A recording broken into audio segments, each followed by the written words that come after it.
जय हिंद साथियों, अगर आप इस समय सीटेट दिसंबर 2024 के लिए तैयारी कर रहे हैं, अगर आपने तैयारी कर ली है या फिर अगर आपकी तैयारी इस समय संपूर्ण नहीं हो पाई है, तो आप इस समय एक ऐसे वीडियो की तलाश में जरूर होंगे जो कि आपको संपूर्ण सीडीपी, जी हाँ, संपूर्ण सीडीपी जो है आपको बहुत ही कम समय में आपको उपलब्ध करा दे। तो आज के इस वीडियो में हम आपको संपूर्ण सीडीपी देने वाले हैं। जी हाँ, आपको हम बता दें कि इस लेक्चर में आपको संपूर्ण सीडीपी सचिन सर का जो क्लास नोट्स है, उसके जो महत्वपूर्ण जो बिंदु है, जो भी फैक्ट्स हैं, उन सभी फैक्ट्स को हम आपके बीच लेकर के आए हैं, जिसे अगर आप पढ़ लेते हैं तो आप एक अच्छा स्कोर जरूर कर पाएंगे। जी हाँ, अगर आप सीडीपी में भले ही अगर आप कमजोर भी हैं, अगर आपने अपनी तैयारी को इस समय पूरा नहीं किया है और अगर आप इस समय एक ऐसे वीडियो की तलाश में हैं जो कि आपको मिल जाए बहुत ही कम समय में, जिसे आप देख करके आप एक अच्छा स्कोर कर पाएं, तो बिल्कुल आपके लिए वही वीडियो है। तो चलिए हम आपको बताते हैं कि आज की इस वीडियो में आपके लिए क्या खास होने वाला है।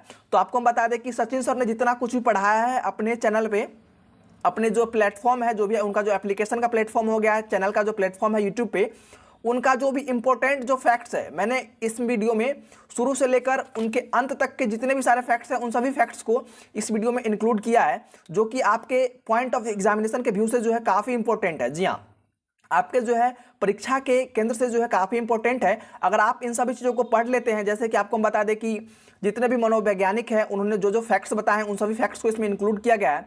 साथ साथ आपके लिए जो है पॉजिटिव और नेगेटिव वर्ड्स को भी इस वीडियो में जो है इंक्लूड किया गया है।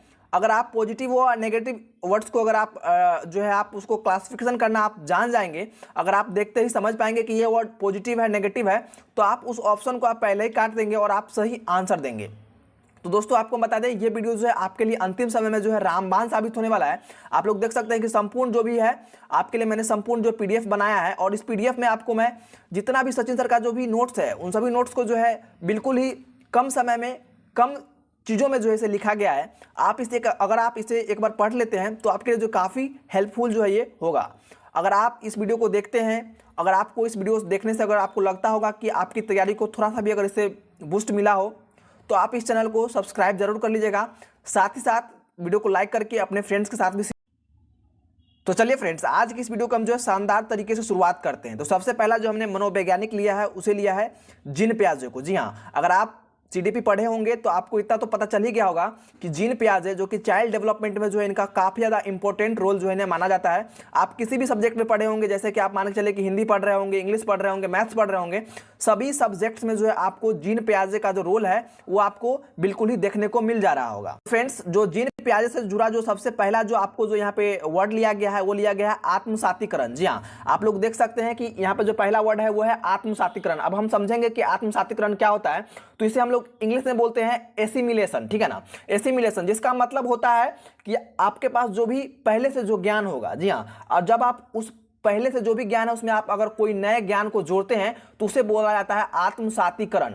इसके बाद जो अगला टर्म है आपका, आप लोग देख पा रहे होंगे यहाँ पे कि समायोजन है। समायोजन भी इसी से जुड़ा हुआ है, इसको इंग्लिश में बोला जाता है एकोमोडेशन। जी हाँ, समायोजन का मतलब क्या होता है आपको हम बता दें कि समायोजन का मतलब होता है जो भी आपने जो पहले से जो आपके पास ज्ञान था और जो आपने नया ज्ञान उसमें ऐड किया है, अगर जब आप जो है उस नए ज्ञान को आप मॉडिफिकेशन करते हैं तो उसी को बोला जाता है यहाँ पे समायोजन। तो आप लोग बिल्कुल साफ तौर पर जो है आप लोग आत्मसातीकरण व समायोजन को जो आप लोग समझ गए होंगे। इसके बाद जो अगला टर्म है आपके पास, आप लोग देख सकते हैं कि स्कीमा। जी हाँ, स्कीमा। तो स्कीमा मतलब होता है कि जो विचार है उसी को स्कीमा साफ तौर पर जो है बोला जाता है। इसके बाद जो है आपका जो है जीववाद है। जी हाँ, जीववाद है।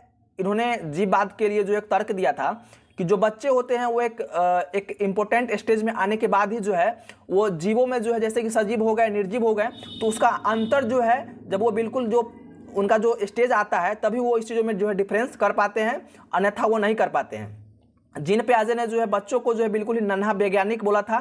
तो आपको ये चीज़ें याद रखनी है कि किस वैज्ञानिक ने किस चीज़ों के बारे में जो है तर्क दिया है।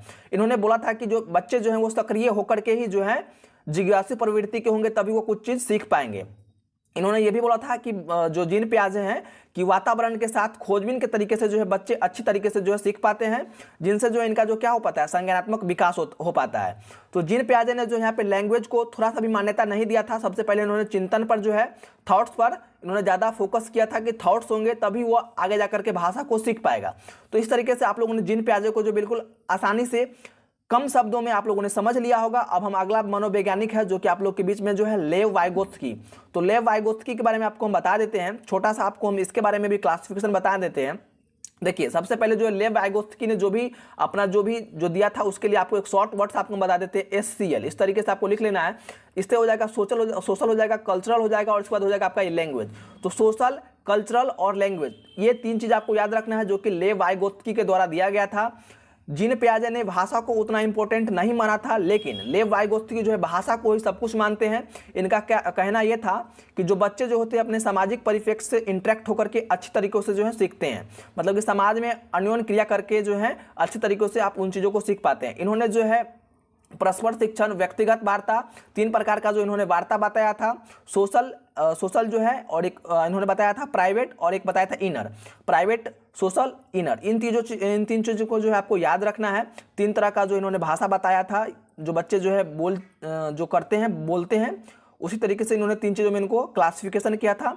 सोशल हो गया, जब बच्चा जो है रोना शुरू कर देता है उसी को सोशल वार्ता बोला जाता है, यानी कि सामाजिक वार्ता। उसके बाद व्यक्तिगत वार्ता जो प्राइवेट स्पीच होता है, उसके बाद इनर स्पीच जो कि अंदर से निकलता है, सिर्फ उस चिंतन करता है। इसके बाद एस्केप फोल्डिंग इन्होंने दिया था, तो एस्केप फोल्डिंग है, इसे आपको हम बिल्कुल ही बेहतरीन तरीका से इसको। तो फ्रेंड्स एस्केप फोल्डिंग क्या होता है आपको हम बता दें कि एस्केप फोल्डिंग जो होता है आपको बता दें, जैसे कि आप अभी बिना किसी टीचर के अगर आप पढ़ रहे हैं, तो जैसे कि आपको पता होगा कि सीटेट पास करने के लिए 90 नंबर जो है 90 मार्क्स लाना अनिवार्य है। अगर आप उससे कम ला करके अगर आप अटैक जा रहे होंगे, तो एस्केप फोल्डिंग एक साफ तौर पर बता दें कि एक हेल्प होता है जो कि टीचर के द्वारा जो है दिया जाता है। इसका हिंदी मतलब पे जाइएगा तो बिल्कुल ही बेतुका है, ढांचा मचान पता नहीं क्या क्या बोला जाता है, लेकिन एस्केप फोल्डिंग का मतलब होता है टीचर के द्वारा या किसी चीज़ों के द्वारा जो आपको एक सपोर्ट जो दिया जाता है उसी को एस्केप फोल्डिंग बोला जाता है। समीपस्थ जो है विकास का क्षेत्र, जोन ऑफ प्रोमोक्सियल डेवलपमेंट, इसको भी आपको याद रखना है। ये किसके द्वारा दिया गया है, तो लेव वाइगोत्स्की के द्वारा। काफ़ी इंपॉर्टेंट है, अन्य से अधिक जानकारी। ये 3 चीज़ें जो है काफ़ी इसमें जो है इंपॉर्टेंट है, इसको आपको मार्क करके आपको याद कर ही लेना है, ठीक है। सोशल, कल्चरल और आपको जो है लैंग्वेज, ये 3 चीज़ इसमें जो है काफ़ी इंपॉर्टेंट है, जो कि लेव वाइगोत्स्की ने दिया था, जो कि आपको हर हाल में जो है याद होना चाहिए। याद क्या होना चाहिए, आपके माइंड में होना चाहिए। जैसे ही ऑप्शन में आएंगे कि ये किसने दिया था, तो आप फट से वहाँ पे जो है आप लेव वाइगोत्स्की लगाइएगा, आपका आंसर बिल्कुल ही सही हो जाएगा। अगला जो है लॉरेंस कोलबर्ग। लॉरेंस कोलबर्ग ने जो है आपको 6 स्टेज बताए थे, उस स्टेजेस को आपको याद कर लेना है। इन्होंने नैतिक विकास, नैतिक वर्तना का जो सिद्धांत दिया था लॉरेंस कोलबर्ग ने, ये चीज़ें आपको याद रखना है, ठीक है। इसके बाद विकास के बारे में समझ लेते हैं कि विकास क्या होता है। तो विकास जो होता है एक सतत या फिर निरंतर चलने वाली एक प्रक्रिया होती है जो कि सामान्य से विशिष्ट की ओर एक बालक को ले जाती है। इसमें जो है गुणात्मक, रचनात्मक और विनाशात्मक, जी हाँ, तीनों चीज़ों का जिसमें विकास होता है। मस्तकाधोमुखी, मतलब कि इसको बोलते हैं कि जो सिर से जो लेकर के जो बाहर की तरफ जो विकास होता है उसी को बोला जाता है मस्तकाधोमुखी, ठीक है ना। हिंदी उतना पढ़ने में भी दिक्कत होता है। और इसके बाद आपको बता दें कि जो विकास जो है ये सभी आयामों को देखा जाता है, इसमें सभी आयामों को जो है शामिल किया जाता है। संज्ञानात्मक विकास हो गया, ठीक है। इसमें सभी संपूर्ण विकास से मतलब ये होता है कि एक बॉडी में संपूर्ण चीज़ों का विकास, ठीक है, संपूर्ण चीज़ों का विकास। इसके बाद आप लोग देख सकते हैं अगला जो होगा आपका वृद्धि होगा। तो वृद्धि में क्या होता है कि ऑल अबाउट स्ट्रक्चरल चेंज होता है इसमें, ठीक है। सिर्फ शारीरिक संरचनाओं में ही परिवर्तन देखा जाता है। जैसे कि आपका बच्चा, एक छोटा सा बच्चा होता है, जब वो बड़ा होता है तो उसके हाथ, पैर, नाक सब कुछ जो है बढ़ जाते हैं, तो इसी को बोला है वृद्धि। वृद्धि में सिर्फ और सिर्फ स्ट्रक्चरल चेंज होता है, इसमें मानसिक संवेगात्मक इसमें नहीं आ सकता है, सिर्फ इसमें स्ट्रक्चरल चेंज की जो है बात की जाती है। इसके बाद है असतत, जो है वृद्धि जो होता है वो असतत होता है, मात्रात्मक होता है। इसको हम लोग मेजरमेंट कर सकते हैं। गर्भावस्था से लेकर प्रौढ़ावस्था तक इसका जो है ये प्रक्रिया जो है ये चलती है। सबसे इंपॉर्टेंट चीज़ें ये हैं, अगर आप इन चीज़ों को पढ़ लेते हैं तो आप आसानी से जो है सीटेट को अच्छे मार्क्स से जो आप करेक्ट कर दीजिएगा, ठीक है। तो जो पॉजिटिव कंप्लीट टैग वर्ड्स है वो हम आपके लिए जो यहाँ पे लाए हैं। सबसे पहले जो अपसारी चिंतन, जी हाँ, अपसारी चिंतन होना चाहिए। अभिसारी चिंतन जैसे ही आएगा तो वो ऑप्शन आपको कट कर देना है, क्योंकि अपसारी चिंतन है जो कि पॉजिटिव वर्ड होता है और अभिसारी चिंतन होता है जो कि नेगेटिव वर्ड होता है। इस चीज़ को आपको याद रखना है। अनुरूप चिंतन, एनालॉजिकल थिंकिंग, बाल केंद्रित, चाइल्ड सेंटर्ड, मतलब कि जो शिक्षा का जो परिवेश होना चाहिए ऐसा होना चाहिए जहां पर बच्चों को जो है सर्वमान्य माना जाएगा। बच्चे के इर्द गिर्द सारी चीज़ें होंगी, बच्चे के अनुरूप सारी व्यवस्थाएं होंगी, जहां पर बच्चा जो है वो महत्वपूर्ण होगा, उसी को बुलाता है बाल केंद्रित शिक्षा। इसके बाद है आपका जो है अपॉर्चुनिटी, मतलब अवसर। बच्चे को जो है ज़्यादा से ज़्यादा अवसर दिए जाने चाहिए ताकि वो अपने वातावरण के परिप्रेक्ष्य से जो है इंटरेक्ट होकर के वो सीख पाए, ठीक है। तो अवसर हो जाएगा। इसके बाद सक्रिय बच्चे जो है, ये कहा जाता है, बहुत सारे मनोवैज्ञानिकों ने जो अपना तर्क दिया है कि जो बच्चे जो होते हैं वो सक्रिय रह करके ही सीख पाते हैं। असक्रिय होंगे तो वो कैसे सीख पाएंगे, मतलब कि बच्चों के सीखने के लिए जो है उनका जो सक्रिय होना है वो काफ़ी अत्यधिक जो उनका इंपॉर्टेंट रोल जो है वो बढ़ जाता है। तो बच्चे जब तक सक्रिय नहीं होंगे तब तक वो अपनी चीज़ों को सीख नहीं पाएंगे। इसके बाद है आपका सहभागिता, ये भी पॉजिटिव वर्ड आता है। इसके बाद आता है समावेशी शिक्षा। जी हाँ, समावेशी शिक्षा होना चाहिए, इंक्लूसिव जो एजुकेशन का जो प्रणाली है वो होना चाहिए। इसके बाद होना चाहिए विविधता का समान, डाइवर्सिटी, सर्वांगीण विकास, मतलब कि कॉग्निटिव डेवलपमेंट या फिर ऑल ओवर डेवलपमेंट आप इसे बोल सकते हैं। सर्वांगीण विकास मतलब कि बच्चे में जो है सभी पक्षों का जो विकास है वो होना चाहिए, चाहे वो शारीरिक हो, चाहे वो मानसिक हो, चाहे वो सोशल जो भी हो, मतलब सारा विकास उस बच्चे में होना चाहिए, उसी को बुलाता है सर्वांगीण विकास। करके सीखना मतलब कि लर्निंग बाय डूइंग, बच्चे जो है करके सीखना जो है काफ़ी ज़्यादा पसंद करते हैं। लर्निंग बाय डूइंग के तरीका से जो बच्चा काफ़ी कुछ सीखता है। ठीक है, प्रोत्साहन, बच्चे को किसी भी चीज़ों के लिए उसे जो है प्रोत्साहन जो है प्रोत्साहित किया जाना चाहिए। जिज्ञासा, बच्चे में जो है क्यूरियोसिटी की जो भावना है उसे जो है बढ़ाना चाहिए ताकि वो किसी भी चीज़ों के बारे में जानने के लिए जो है इच्छुक हो पाएगा। ठीक है, रचनात्मक मूल्यांकन, एक होता है आपका फॉर्मेटिव असेसमेंट, ठीक है, और एक होता है आपका जो समेटिव असेसमेंट। तो आपको एक बात याद रखना है कि फॉर्मेटिव जो असेसमेंट होता है ये पॉजिटिव होता है, और जो समेटिव असेसमेंट होता है जो कि योगात्मक होता है वो नेगेटिव वर्ड होता है। ठीक है, सतत और व्यापक मूल्यांकन ये बिल्कुल बहुत ही पॉजिटिव वर्ड है और ये बार बार पूछा जाता है। ठीक है, दैनिक जीवन से जोड़ करके बच्चों को पढ़ाना और मातृभाषा में शिक्षा। ठीक है, मातृभाषा में बच्चा को सर्वप्रथम जो उसके अपनी भाषा में जो है शिक्षा देना है, और जब अपने भाषा को सीखना प्रारंभ करेगा तब आप उसे अन्य भाषाओं से लिंक करना आराम आराम से आप उसे शुरू कर दीजिएगा। तो फ्रेंड्स, जितना जो आपका यूजफुल पॉजिटिव वर्ड्स होता है उससे कहीं ज़्यादा आपका यूजफुल नेगेटिव वर्ड्स होता है। आपको बता दें कि पॉजिटिव वर्ड्स जब रहेंगे तो आप उस ऑप्शन को छोड़ दीजिएगा, बाकी जैसे ही आपको नेगेटिव वर्ड्स दिख जाएंगे तो आप वहीं पे आपका आंसर जो है वो सही हो जाएगा।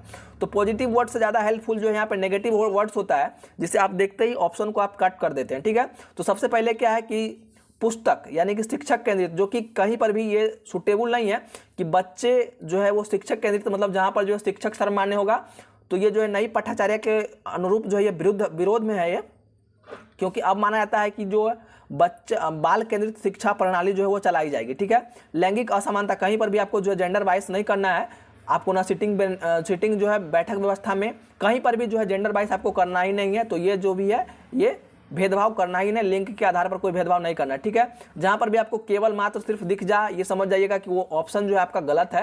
इसके बाद रटना कहीं से भी उचित नहीं है, याद करना कहीं से भी उचित नहीं है, कंठस्थ करना कहीं से भी उचित नहीं है, उसको सिखाना है। ठीक है, रटाने की जो विधि है वो सबसे बेकार विधि है। इसके बाद आपको बता दें कि हतोत्साहित है, बच्चों को कभी भी डिस्करेज नहीं करना है। अगर वो फेल भी हो जा रहा है तो उसे बेहतर करने के लिए उसे जो इनकरेज करना है, ना कि उसे डिस्करेज करना है। इसके बाद निष्क्रिय, ये बिल्कुल गलत वर्ड है, इसके लिए जो एक्टिव, इनएक्टिव और पैसिव वर्ड यूज किया जाता है ये भी गलत वर्ड है। ठीक है, क्योंकि बच्चे जो है वो सक्रिय होकर के सीख पाते हैं, निष्क्रिय होकर कैसे सीख पाएंगे।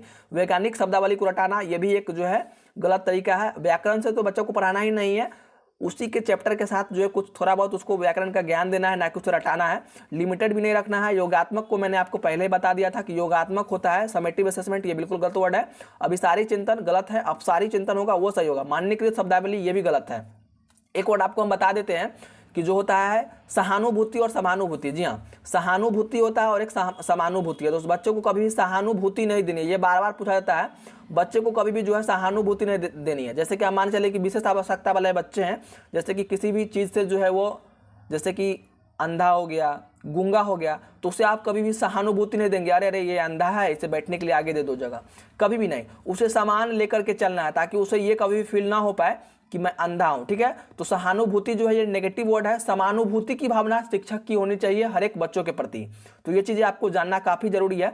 अब आप जो है करिए क्या कि आप जो है सीटेट का प्रीवियस ईयर का 3-4 साल का जो प्रीवियस है उसे आप लगा लीजिए। आप पहले से जो है काफ़ी अच्छा स्कोर कीजिएगा, इसकी हम उम्मीद करते हैं। अगर आपने अभी तक चैनल को सब्सक्राइब नहीं किया तो चैनल को सब्सक्राइब कर लीजिएगा, ताकि टैग वर्ड्स जो है अभी हर एक सब्जेक्ट के टैग वर्ड्स जो है आपको उपलब्ध करा दिए जाएंगे। बोलने की जो है पहले से ही मेरी जो है अच्छी उतनी नहीं है, कैपेसिटी नहीं है, इसलिए थोड़ा सा आपको हेजिटेशन देखने को मिल रहा होगा। इसके लिए हम सॉरी बोलते हैं आपको। लेकिन क्या कीजिएगा, अभी जो है हम पढ़ते पढ़ते ही आपके लिए हमने वीडियो डाला है। सो आप सभी लोग वीडियो को लाइक करके अपने दोस्तों के साथ शेयर कर दीजिएगा और साथ साथ चैनल को सब्सक्राइब कर लीजिएगा। मिलते हैं इस तरह के नए कंटेंट के साथ, तब तक के लिए जय हिंद।